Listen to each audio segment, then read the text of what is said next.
الله تعالی غیرتی دی، غیرتی خوښوي.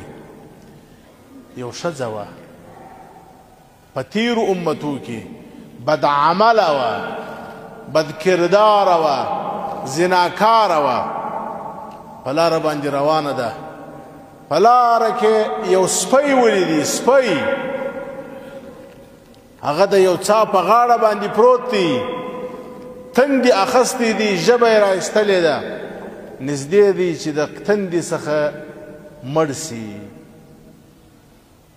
دې ښځې څه وکړل؟ دې زناکارې ښځې، زناکاره، بدکاره، بدعمله ده.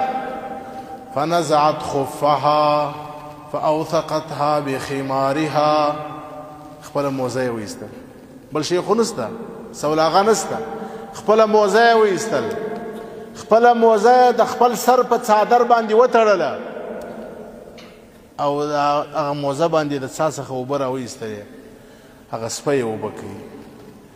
نبی اکرم صلی الله علیه وسلم گواهی ورکوي چې الله پاک جنت ته داخله کړه. تر ټولو بد عملو یې ورتېر سو، تر ټولو ګناهو ورتېر سو، یو سپی یې اوبه کوي.